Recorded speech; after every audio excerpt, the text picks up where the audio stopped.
I'm Arunaloke Chakrabarti. I'm from India, and I'm going to discuss today is that COVID-19 associated invasive fungal infection.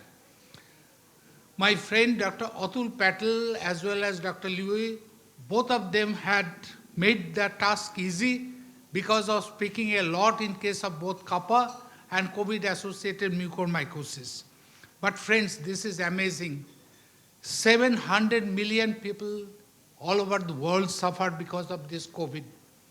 And I am really afraid 7 million people died because of this COVID. These are the true facts, and this is a big lesson which we have learned. And during this death, to a great extent, it had been contributed because of fungal infection. So why fungal infection in case of the COVID? First, as I mentioned yesterday also, that the virus that damages the respiratory epithelium, hampers the ciliary clearance, and then we have got this immune dysfunction or dysregulation, and there is exuberant cytokine response which is being there. COVID-19 also damages the epithelium and they release the DAMP receptor, which is called danger-associated molecular pattern, and this DAMP receptor is also in the pathway of pathogenesis of fungal disease. In addition, because of us using corticosteroid or anti-IL-6 antibody, that also helps in case of causing the disease. I have simplified the whole pathogenesis. If you want to learn details of the pathogenesis, there is a very good review which have been published by Martin Henegel, which is recently being in the Nature Microbiology. You can read about it. In case of Candida, their problem is a bit different. Candida occurs because of compromise in case of infection control, antibiotics, steroid, CBC, and surgery. At the beginning of the COVID, there was hardly any case of bacterial or fungal infection because we are very careful that we should not acquire the COVID. So we used to wash hand every moment. But slowly we learned that at least if we have the protection, we will not acquire this COVID.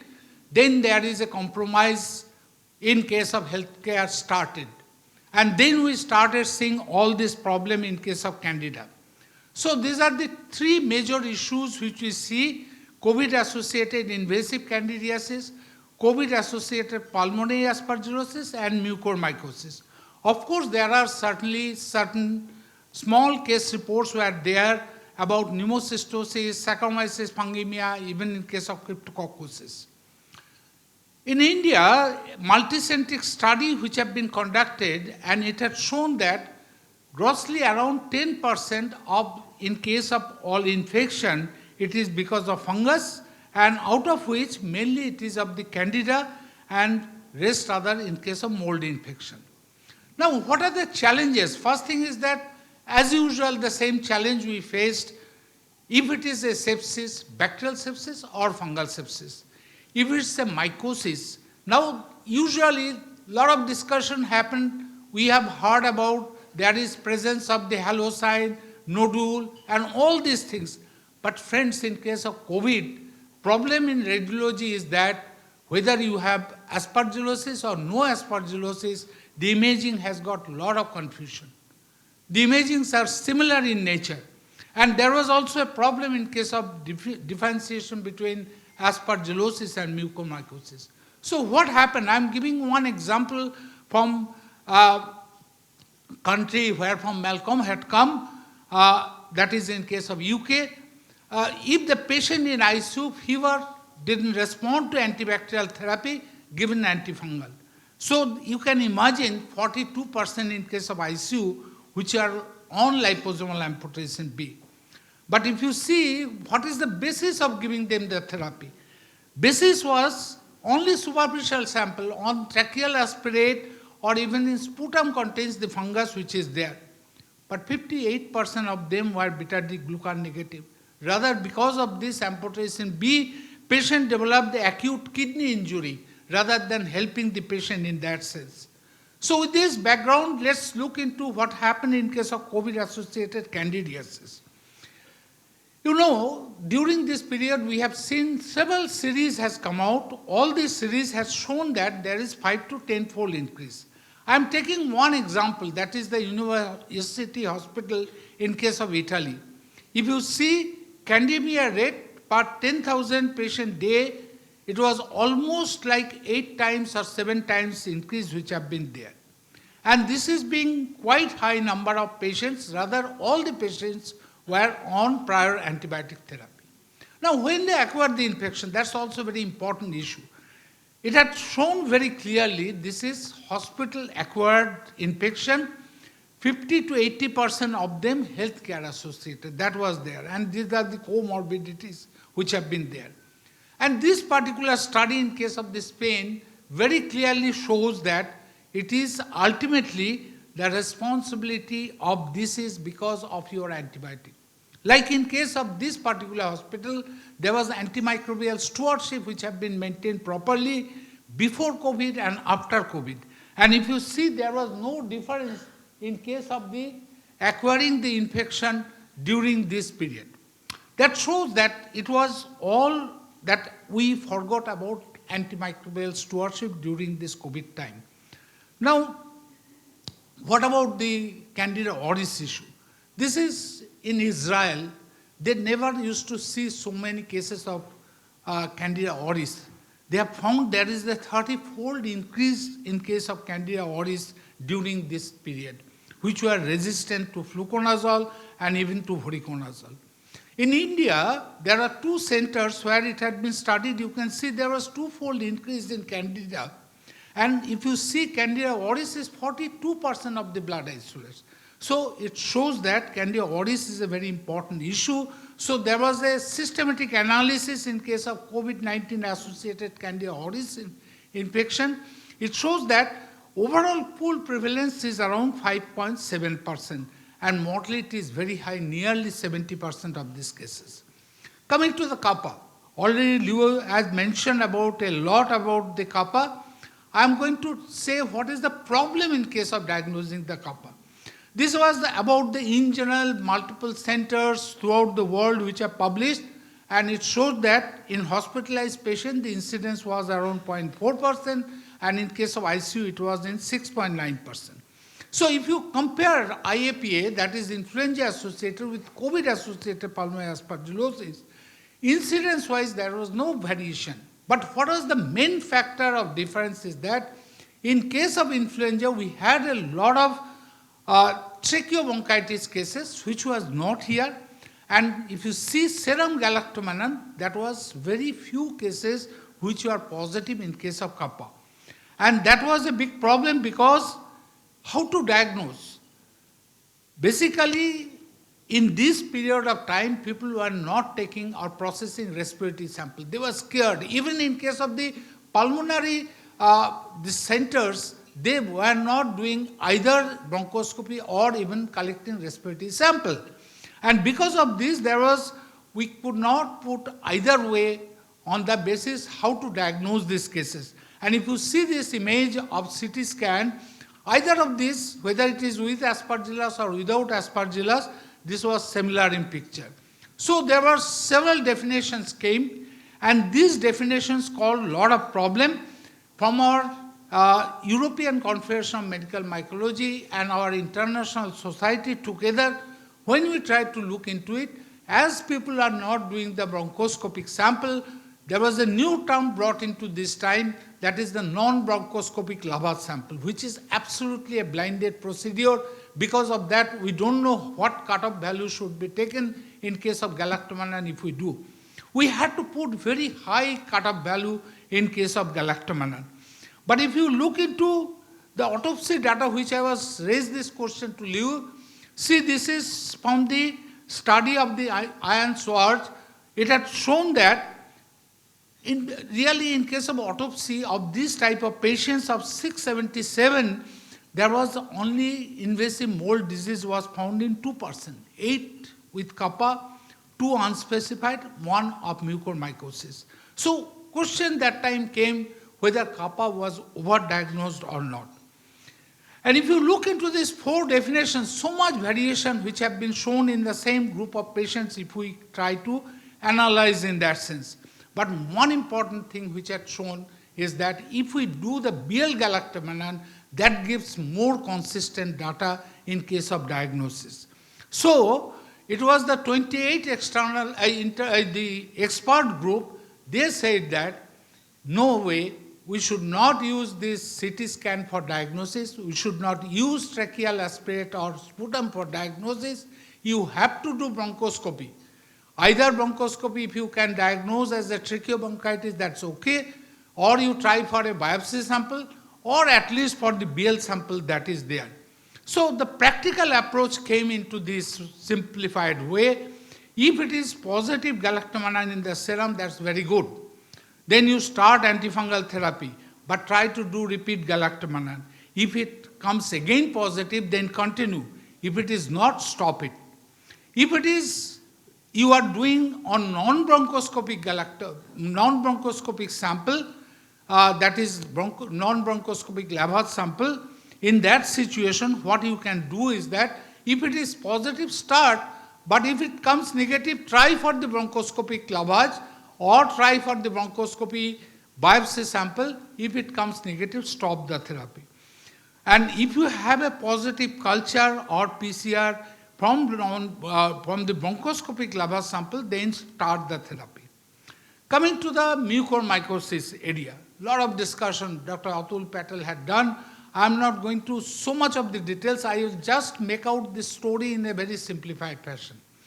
You know what happened at the beginning when we started seeing this COVID-associated mucormycosis, we are a little bit worried. What is happening in this country? We tried to collect sample or tried to collect data across the whole world. And we found that major cases were from India, which have been there. And after that, this particular study where Dr. Patel had given the leadership which have been done, it showed that during this period of time, the incidence has almost got double compared to the 2019, and we found most of the patients were on steroid and they had diabetes, which have been important factor. But most important factor which we have found that the diagnosis of COVID-associated mucormycosis came after 18 days of COVID diagnosis. By that time, the patients were discharged. They were coming back, so you need early detection. That's why when the patient were discharged, we started advise them, please, if you have got these are the symptoms, come back, and there is a possibility that you may have mucormycosis, we need to diagnose it. There are several studies which have been done in that sense, but what it happened during our second wave, you see the spike which have been there. And this spike shows 3,000 cases in an eye. These eye centers together published around 3,000 cases. And whereas if you see the comparison, whether it is in case of France study, whether it is in Germany study, whether in Iran study, these are just in 2 digits in number. So there is a big difference which have been there. So the story which is happened during the second wave is that there were so many patients came with COVID that they were not only treated in the ward, they were treated in the corridor and on the pavement also. And because of that, there was hardly any chance you could control the blood sugar and all other comorbidity factors. On the top of that, there was an oxygen crisis. So people thought that they should increase the steroid to save the patient. So instead of 6 milligram dexa, it had been even up to 30, 40 milligram dexa which had been given. You know 40 milligram dexa means nearly 400 milligram of prednisolone. We are scared to give 40 milligram prednisolone, and if it is going 200 to 400 milligram prednisolone per day, what would happen? Blood sugar had gone through roof. 800, 900 blood sugar, so mucor was just coming down from the nose like this. This particular negative study confirmed the same thing. This was in the same area where so many cases of COVID-associated mucormycosis was there. This is one tertiary care center in Mumbai where there was nearly thousands of patients which were there in ICU, and you see that all of them almost received steroid, and 50% they had the diabetes, which is as a comorbidity. But what they did is that they strictly did the steroid control and also did the diabetes control. Not a single case in this hospital of COVID-associated mucormycosis. This shows that it is man-made disaster which happened in case during this time. So we did another study, which is at 25 centers. You can imagine 1,700 cases of COVID-associated mucormycosis. Other side, it is nearly 4,000 control. And it shows that other than diabetes and steroid, which we already knew, additional factor came is the zinc supplementation, which is very important factor which have been found, and also rural residents which have also been found. There were several, this case control study are published. I am just mentioning where at least 100 cases were there. The same finding which have been seen in our largest study, it had been there. So, friends, what is the exact pathogenesis happen? You know, the patients were, when having COVID-19 itself damages beta cell pancreas. So that is one factor which increases the blood sugar, hyperglycemia. Then patients who are on steroid, that is causing hyperglycemia. Patients are with COVID, people who are scared, so cortisol level goes up. Because of cortisol level goes up, hyperglycemia develops. So all this hyperglycemic state cause hyperferritinemic syndrome. And hyperferritinemic syndrome increases the oxygen, that is nascent oxygen concentration in the cell. And that causes damage of the cell. And that damage brings out the iron outside. And when iron comes out, iron is a very good food for mucor. So that also helped in case of mucor. Additionally, we found that in autopsy, there is endotheliitis.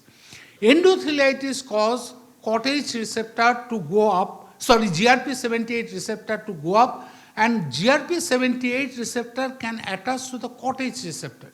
So this cartoon can explain you can see that because of high glucose, free iron, siderophore, that is endoplasmic reticulum stress, that causing GRP78 going up, and cottage C is attached there, that helps entering this particular fungus inside the body. Now the question was, is there any other factors? Okay, we understood steroid, we understood diabetes, but we also found this time there were a lot of discussion was happening that you use industrial oxygen, which is the contamination. There was people said you use the humidifier water, which is contaminated, because of that there is the outbreak. So at 11 centers we conducted this study. We found that neither the oxygen, neither the humidifier water which is responsible, but what we found is that the air conditioning vents, that is getting colonized with mucor, and that increases the spore count in the air, and that is one factor. Then there was another debate started. Okay, I realized if the patient acquired the infection in hospital has got the air conditioning vent which is being colonized, that's the reason for spreading this mucormycosis. But there are patients who are treated at home, and they acquired mucormycosis there and coming to the hospital with mucormycosis. So we had to do another study. We had to go to the home of those patients who didn't have COVID treatment at hospital, but they were treated at home. What we found is that their bedroom has got very high spore count. The main issue was because of the COVID, they have closed these people in a particular bedroom, shut the windows and doors, everything. But their air cooler which is there, which is contaminated, and because of that spore count was very high.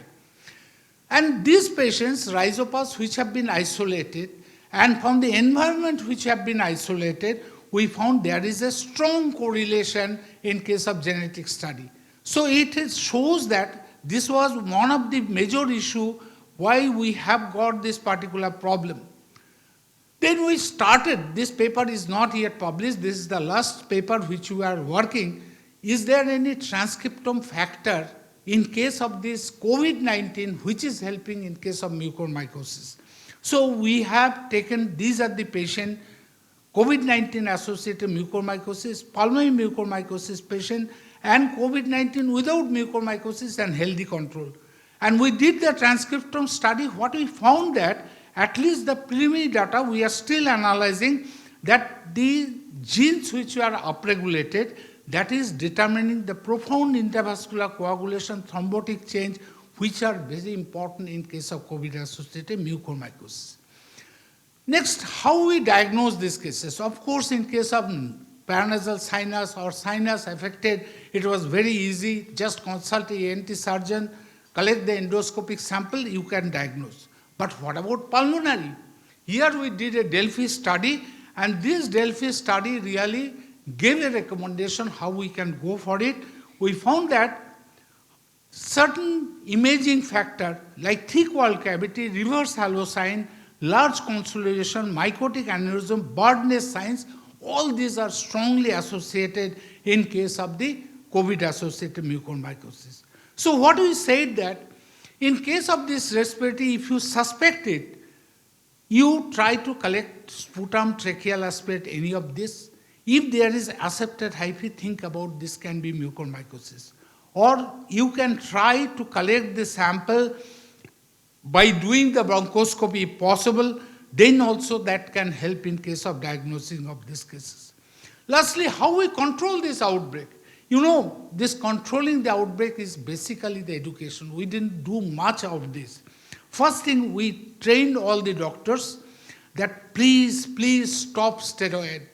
Don't give steroid like that. You cannot give more than 6 milligram dexa, and that should not be more than 6 to 7 days.